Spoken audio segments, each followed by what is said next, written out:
Sore hari ini kami hendak membaca merenungkan sebagian daripada isi firman-Mu. Kuasai kami semua dengan kuat kuasa Roh Kudus-Mu, sehingga apa yang kami dengar tidak berlalu begitu saja, tetapi dapat tertanam di dalam hati kami. Hamba-Mu yang akan menyampaikan firman-Mu, kuasai hamba-Mu dengan Roh-Mu, sehingga apapun yang hamba katakan itu semua berasal daripada Tuhan semata. Di dalam nama Tuhan Yesus Kristus, firman yang hidup, kami berdoa. Amin. Kita buka Alkitab kita yang saya ambil dalam Perjanjian Baru, Matius. Matius pasalnya yang ke-13. Matius 13 ayat 31 sampai dengan 35.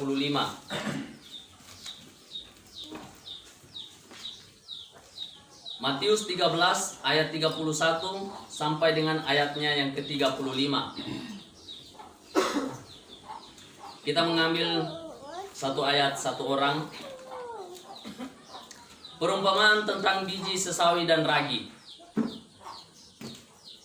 Yesus membentangkan suatu perumpamaan lain lagi kepada mereka. Katanya, hal kerajaan sorga itu seumpama biji sesawi yang diambil dan ditaburkan orang di ladangnya. Terima kasih kepada Bapak Ibu sekalian.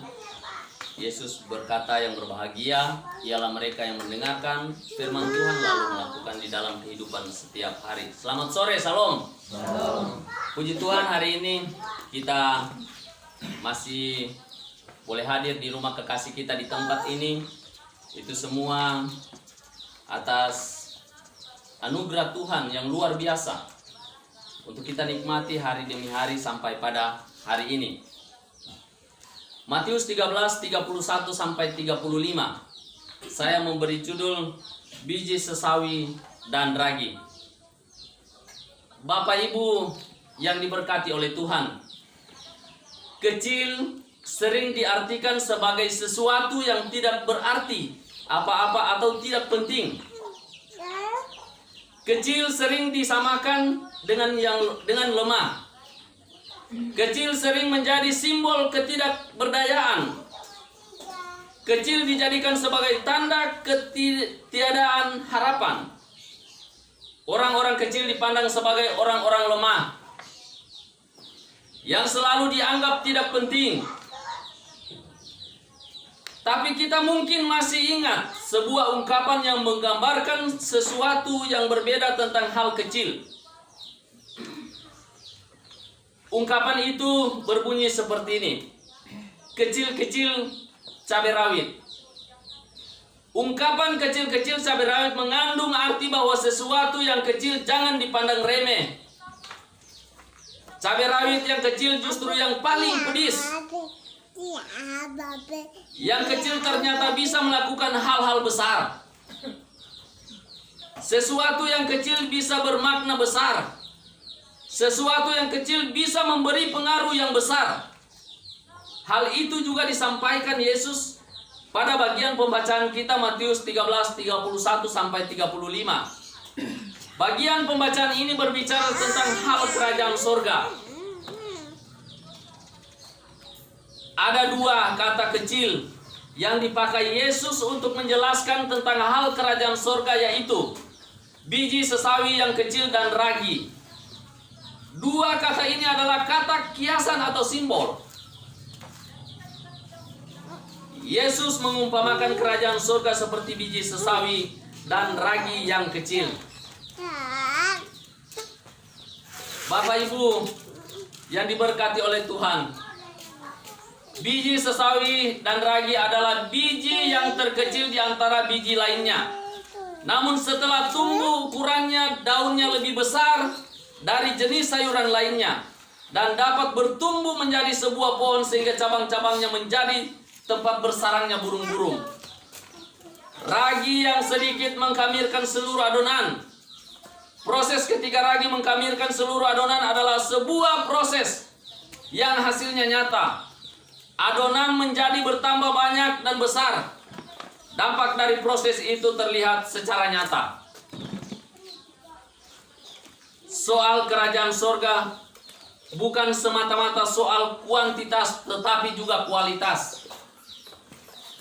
Meskipun kecil tetapi mampu memberikan positif yang begitu besar, itulah gereja.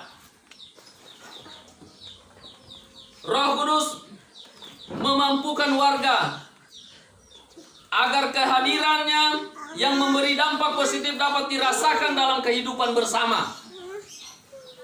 Tangan Tuhan sanggup memaksimalkan fungsi dan peran gereja, sehingga seperti pohon sesawi yang menjadi tempat bersarangnya burung-burung, demikian juga gereja menjadi dekat, menjadi berkat bagi lingkungannya. Seperti ragi yang sedikit mampu mengkamirkan seluruh adonan, demikian juga gereja dapat berfungsi memaksimalkan, memberi pengaruh positif bagi lingkungan sekitarnya tanpa mengubah identitas kekristenannya. Bapak Ibu yang diberkati oleh Tuhan, gereja saat ini menghadapi tantangan yang semakin kompleks. Namun warga gereja seringkali memisahkan kehidupan di dalam gereja dan di luar gereja. Di dalam gereja umat terlihat begitu dengar-dengaran menjadi domba yang manis. Tetapi di luar gereja umat dapat berubah tidak dengar-dengaran dan menjadi seperti serigala. Di dalam ritus-ritus atau kegiatan-kegiatan ibadah, umat mengalami sukacita dan merasakan kedamaian yang luar biasa. Tetapi di luar ritus ibadah, umat ternyata masih dapat digerakkan dan dimanfaatkan emosionalnya untuk menyimpang dari tujuan damai. Yang kecil ternyata dapat memberi pengaruh besar, entah itu positif ataupun negatif. Firman Tuhan hari ini mengingatkan kita memang kecil namun dapat memberi pengaruh dan perubahan yang begitu besar. Tapi mana yang menjadi sikap kita? Memberi pengaruh dan perubahan besar, memberi pengaruh dan perubahan besar yang positif atau yang negatif? Kehadiran gereja adalah untuk menyuarakan kebenaran, namun memberi dampak positif.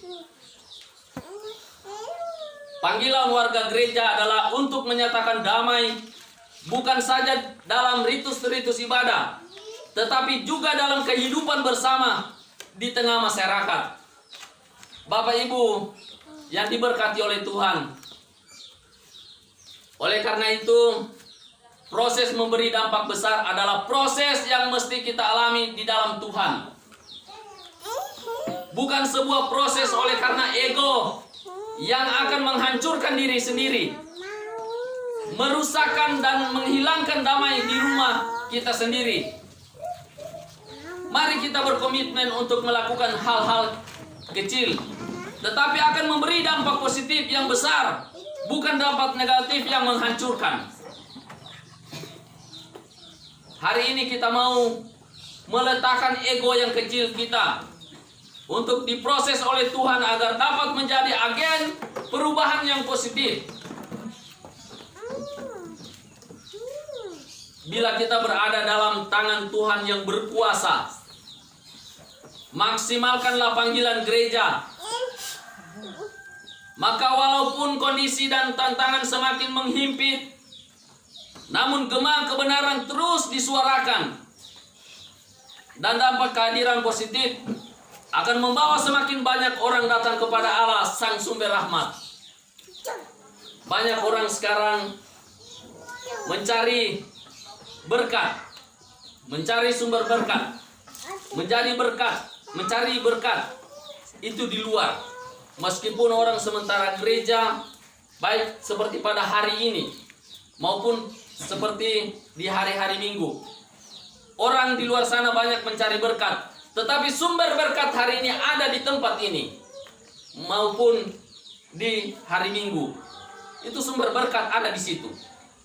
Terpujilah Tuhan kita Yesus Kristus. Amin.